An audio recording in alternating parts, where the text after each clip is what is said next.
Hey, you guys!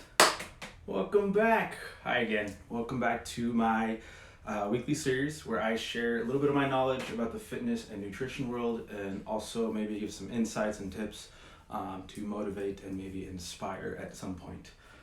If you're new here, just really appreciate you guys coming. If you're watching this later on the channel, appreciate it. I hope that you take something out of it. I hope you come back. So give me like 2 minutes. I'm gonna wait for everyone to kind of sign on. So if you're jumping on this later, like I said, just hang tight. I'm gonna wait for everyone and then we'll get going. All right. Thanks. Hello, Odd Photos. What's up, Ernie? I'm gonna wave at you guys because I never do that. Be a little more interactive today. So that might be a little more fun too. What's up, Sergio? Tune in for a few minutes. That'd be dope. Thank you. Appreciate it.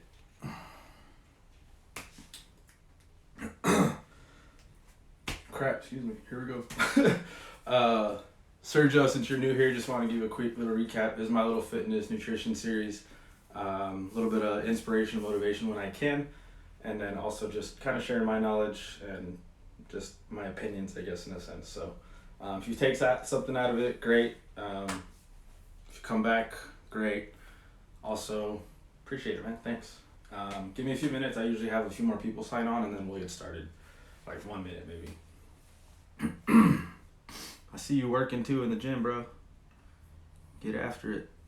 What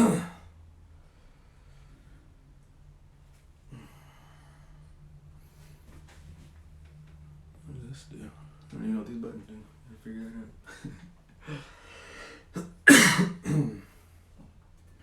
Alright, one more little cig of water. And we'll get this going. So, to you guys that are still on, oh, for sure, man. I'm right there in Northridge. Just shoot me a message later. We'll link up, alright? Definitely like to have you in for a workout. That'd be nice. Alright, if you guys are just joining, just a quick little recap. Thanks.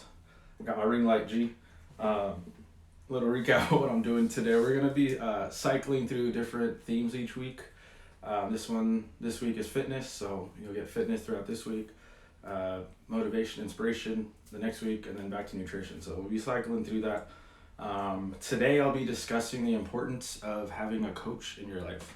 And of course it's going to be a little focused on fitness, but it definitely can be used in other parts of your life, right?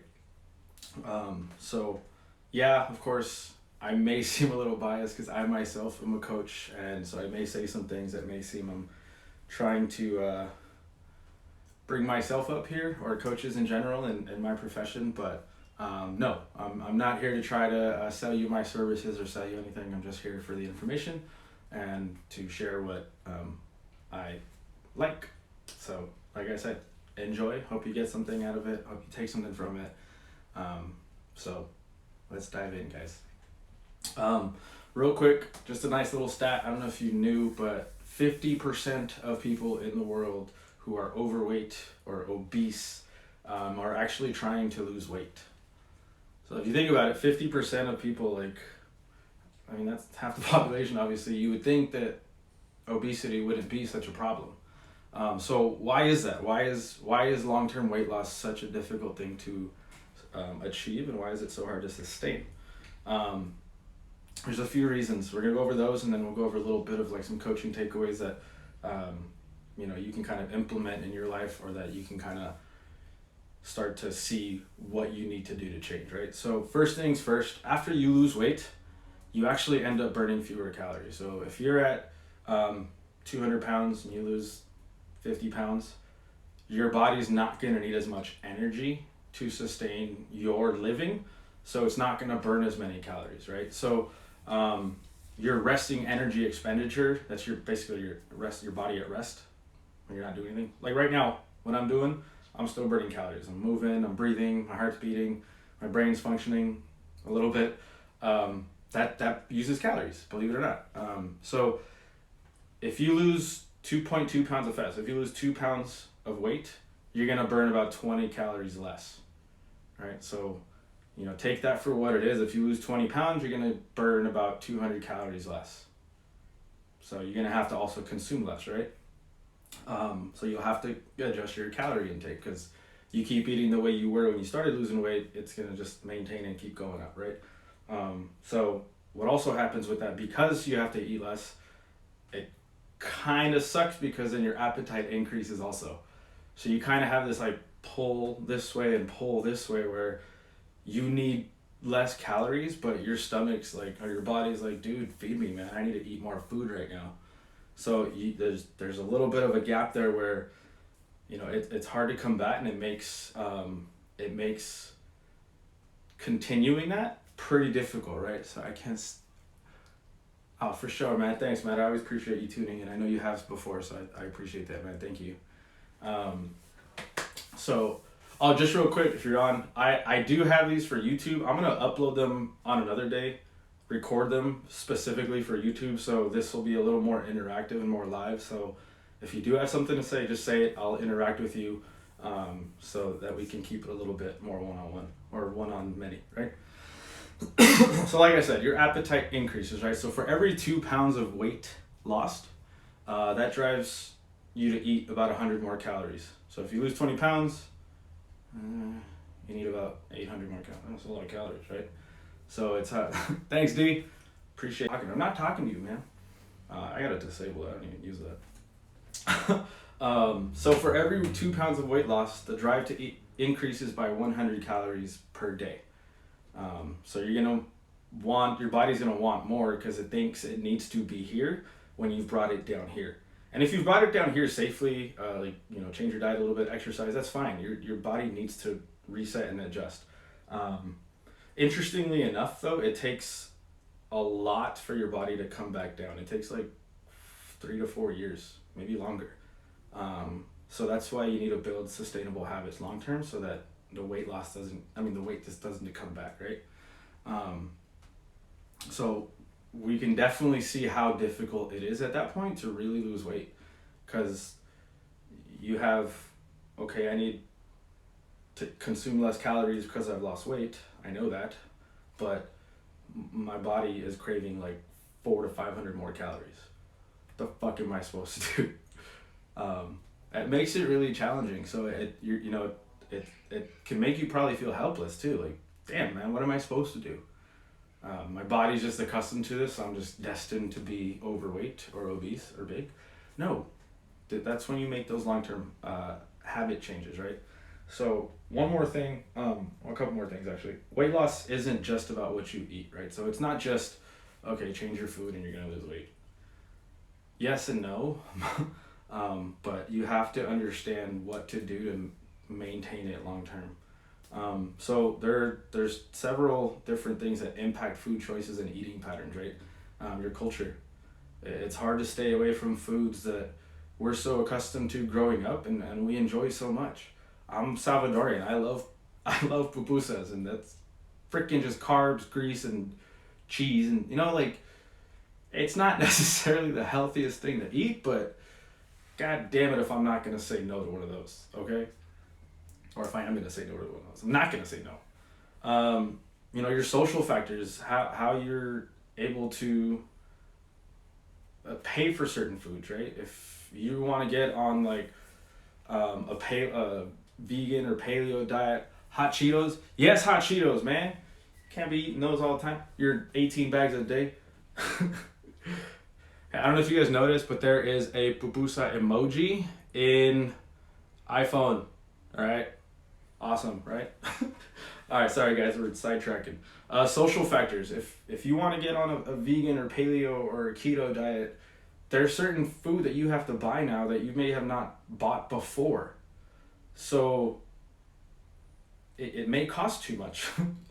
You may not be able to purchase those foods and maintain your diet for that long. Religious beliefs. Some religions don't eat certain types of meat. Some don't eat from certain time to certain time. Some have fasting for like weeks, right? Your interest and ability to cook. Do you really want to cook your food? Probably not. I know a lot of people that don't want to. That's okay. There's meal prep plans. There's delivery that you can get through like, I'm not gonna say any names because no one's sponsoring. So, but those meal prep delivery services, those are available to you if you don't like to cook. I know my cousins do them, and it's worked out a lot. It's worked out well for them. It makes cooking a little bit easier, and you actually can kind of expand your horizon and play around with different foods every time. Your sleeping patterns, that has a lot to do with it too. A lot of people don't think that getting 7 to 8 hours of sleep is important. It is.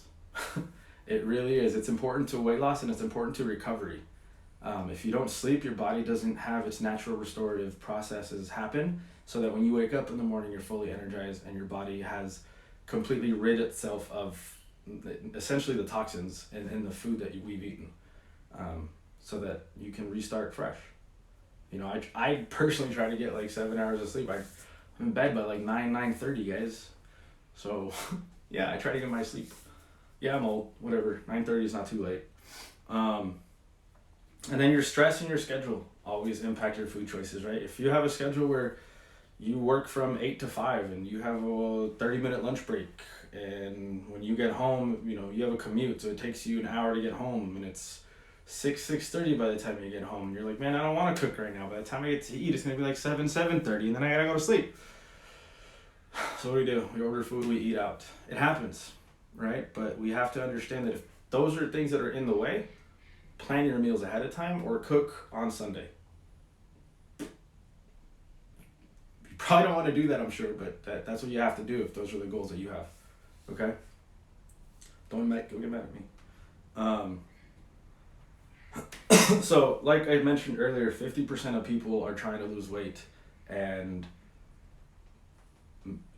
how many of them do you think know what to do beyond just changing their diet and grabbing some exercises from the internet or from a friend? It's your job's fault when you gain weight. They also bring you food all the time, and I don't ever get any of it. Damn it, Shauna. So 50% of people, and how many of them do you think actually know what they're doing? Probably not a lot, or else we'd have a lot of fit, healthy, skinny people, that are healthy. But we don't. It's still a problem. So that's a reason why it's really helpful to find a coach who can figure out what you need and what works best for you. Us as coaches, like, we have an opportunity to make a huge difference in people's lives. Helping them see what influences their food choices can help us figure out what works best for them and how to guide them to a more sustainable life so that they can make the right choices all the time without having to constantly think, oh, am I doing the right thing? Right? That's our job. That's what we find out, right? And then another thing that a lot of people do is they focus a lot on the weight. And I know I talked about this a few weeks back, where the scale doesn't define you, right? The number on the scale shouldn't make you feel a certain way about anything. So a weight-focused approach can actually lead to negative results, right? Losing weight has its positive outcomes, of course, but if we continue to just focus on it, the numbers can backfire on us. Like, if we don't see the number change right away, we get discouraged. What's up, Matt? And it's disheartening and it's frustrating because you're like, well, I'm doing all this work and I'm not losing weight on the scale. Okay, maybe your body composition's changed, right? Maybe you fit better in those pants you wore last year before COVID. And then this can also lead to like food and body concerns where you're just continuously gaining and losing, and it can distract you from the goals that you had originally set for yourself to accomplish. You could have been like, all right, I'm gonna lose 20 pounds, or I'm going to fit in that suit or dress or swimsuit or car. I'm just kidding. I'm sure you all fit in the car. But it can lead to low self-esteem too, because you're so mad at yourself. And that's not the way to go about it. All right? It's not sustainable. As a coach, the way I like to approach things is a little bit more of I don't want to say holistic. It is holistic, but it's more of like um, just a natural, wholesome approach to achieving a healthier lifestyle, right? To maximize your quality of life. Because it's not just about eating right. It's not just about exercising right. There's many other factors that are included in continuous weight loss or continuous health, right? I'll get to that in just a second. So what I recommend is find yourself a coach like that. Find yourself someone who can understand that it takes more than just changing your food, more than just working out intensely 3 days a week. All right. Everything has to be in sync. Your mental, emotional, physical, social, environmental factors for life that are found in your life. That's what's going to help multiply the ability to maintain and to progress. All right. So everything has to be in sync. Now, if you need someone like that and you don't know where to go, just call me, text me, DM me. If I'm not the one to help you, let's find someone to help you. If I'm the one to help you, great, right? Just reach out if you need help. You just need someone who understands, all right? You don't need gimmicks. You don't need someone a salesy thing. You just need a person to help you. That's it, right? So moving on. Just a couple things to kind of think about when you're on your fitness journey, you're on your health journey. Long-term weight loss is harder than most people expect, or that most people want to admit. When you come across a trainer at a gym or a coach, they're not going to want to admit to you that it's going to take you some time to lose weight, because they want you to think that they know how to do it quicker than anyone else. There's no shortcut to proper weight loss, all right? Because there just isn't. Sorry. I wish there was, but there isn't. So the changes that you see in the metabolic, your metabolism, your appetite, all that, like I said, it can make it seem really impossible, and very discouraging, and almost to the point where you're like, why do I even want to try? And I get that, all right? So how can we overcome and how can we push forward and make sure that we accomplish our goals? With support. If it's a coach, great. If it's a friend, brother, sister, spouse, mom, dad, nephew, anybody, 15 years. Anyone who understands that challenges to it all are bigger than just what I eat. All right, there may be a lot more factors that come into play with that. Us as coaches and anyone else around you shouldn't tell you that weight loss is easy. If you've taken anything from the last 15 minutes, it's not easy, right? We see it all the time though. Or buy my program, you lose 20 pounds in 30 days, or order DVD, get 6-pack abs in 30 days, or whatever. Filters on social media that make everything seem so wonderful and beautiful, and it's like, yeah, they don't really look like that, right? Photo editing in magazines where you're like, pretty sure they've had some work done. So all that stuff makes it easy, and it makes it a lot more challenging when we expect results to be quicker than what reality really shows us. Okay? And if it was easy, do you really think you need help? Do you really think you're going to look up help? Probably not. But you do look up help. You Google search, right? You look up something to find, okay, what do I need to do? Something simple? Great. If I read it online, great. But you still ask for help. Excuse me. Now listen, if you already knew everything that I've told you today, if you already know everything that I've told you today and you've accepted it, and now you can understand that losing weight isn't a personal failure, right? It's not that you're undisciplined or weak. If you constantly cheat on your diet and not work out and do all those things on purpose, and you just like, fuck it, I don't care, then maybe I'll blame you, right? But if you have a goal and you're really trying, then keep trying and figure out what else it is that needs to change so that you can get better at it. And if you need guidance, that's completely normal. right? Everyone needs guidance at some point. You're not an exception just because you're like, oh, I need help. Everybody needs help, right? You um, this is like fitness and health isn't the only area of your life that you ask for help. If you need help with your taxes, you ask for help. If you need help with your car, you ask a mechanic, right? If you need help cooking something, you probably don't ask help from a chef, but you get my point. You go look up recipes, right? You go seek help. So if you need help, ask for help. It's okay. You guys don't, I don't know all the answers to losing weight and to fitness. Like I'm still learning. But if you need help, ask for help. Someone will help you. I promise you. Okay? I think I'm getting cool. All right. So the other thing I'll tell you though is if you are gonna seek help, if you are gonna seek professional help, like someone from myself or my colleagues, find a coach who's honest and helpful, please. I think you can tell what people are honest and who's just trying to sell you something or trying to make you feel better. It's gonna be hard and it's gonna take hard work. All right, so if a coach can tell you that and reassure you that they are just here to help you, then you should be all right. All right.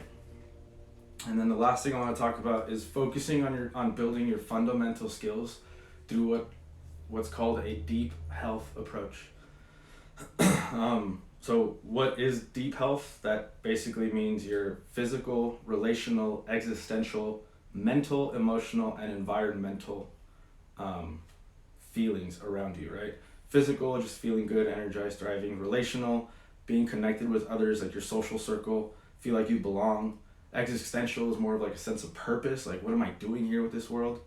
I'm sure we all ask ourselves that all the time. You're mental, you're always alert, focused, coherent, competent when it comes to work, when it comes to anything in your life, you know. Emotional, you have your full range of emotions and you know how to express them properly. Environmental, which is your surroundings that support your health and well-being. Like, do you put yourself in situations that are going to cause you to fail? Right? That's what deep health is making all those work together so that it complements your skills when it comes to changing your nutrition, changing your movement, your stress, your sleep, right? Doing all those things will help build those skills. And once those skills get refined, it goes right back into those habits. Just a nice little circle that supports each other. All right? If you need like that list of deep health stuff, DM me. I'll just send them to you with the definitions and all that, so you can kind of get an idea what it is. Or I can send you like an infographic thing. So to lose weight, the first thing we think of is eliminating food, eating the right macros, starting an extreme diet, just jumping onto a whatever diet plan. I'm not gonna say any names. Or just a new workout routine. Sometimes we just kind of jump into it. But what happens with that, it can get complicated. It can result in more confusion because you're like, wait, I'm doing all this stuff. I lost weight for 2 weeks and then I just stalled out. Why? I don't know. Ask for help. Okay? And then to sustain that weight loss long term, you need to build those fundamental skills, like I said, that improve your deep health. And those support your skills, helping sustain progress. Okay? So, look, this obviously is not a quick fix by any means. Nothing's going to happen overnight, but it creates positive habits that will allow you to fall into these new behaviors naturally and more long-term that you can actually carry with you instead of, oh, I did this diet for 30 days and I lost 10 pounds, but you know what? Do I do it again? Do I continue? I don't know. No, you got to build longer lasting habits, right? And then that's ultimately gonna make any goal that you have a lot easier to achieve. And that goes for any goal in any aspect of your life. So whether it's weight loss, whether it's weight gain, if you're looking at gains, if you're going for that promotion at work, or finally finishing that book you said you were gonna read this month. Take baby steps. Build small little habits so that when it comes down to reading another book, when it comes down to getting that other promotion, you already know what to do to get there. And you don't have to start over each time. You just build off that and build off that and build off it, right? So if I lose 10 pounds this month, okay, what did I do and what do I need to change to continue? So that next month I lose 5 or 10. And then the next month I, make sure now I build a little muscle mass. What do I do now? I got to change that, right? Yeah. Ask for help, right? So this is why people really need coaches in their life. And that's not just fitness and health. That's in every aspect of your life. If you feel attacked, you shouldn't put that out there, because that means everything I said is to you. I'm not attacking you, bro. All right, guys. So that's all I have for you today. I really appreciate it. Like I've always said, I hope that this helps and that it, goes to show that in your pursuit, sorry, I was scratching my leg. It goes to show you that in your pursuit of your goal, there's always going to be challenges. Some you're going to be able to overcome. Some you might not be able to, right? Some you're going to need that outside help. But when it comes down to it, don't be afraid to reach out and ask for that help. All right? Doesn't make you any less of anything to seek that help, all right? Because if you want to get somewhere, you can't do it alone in anything, in any part of your life. All right, you guys, thanks for tuning in. I appreciate you very, very much. If you haven't done it already, or if you have like friends and family that you think may want to see this, please share it with them. Have them follow my page. Like I said, I'm gonna be posting another video on YouTube probably tomorrow. I'm gonna re-record this so it's a little more direct. I'm not interacting with you guys down here. The YouTube viewers are like, what the hell's going on, right? Thanks, Ernie. Appreciate it, man. Appreciate it. And then, like I've said before, let me know if you ever have any questions. I'm open door. I'm not gonna turn you away just because I'm not, right? Just if you have any questions, ask me, please. I will answer to the best of my ability, to the best of my knowledge, and as honest as possible. I promise you. So, yeah. I look forward to seeing you guys next week. Next week's gonna be a little bit of motivation, inspiration. So, be ready to get your socks knocked off. No, I'm just kidding. Just be ready. Next week, Monday night. All right. One more thing. Just remember, guys, love yourself. Go be the best version of yourself. And I'll see y'all next week. Peace, y'all.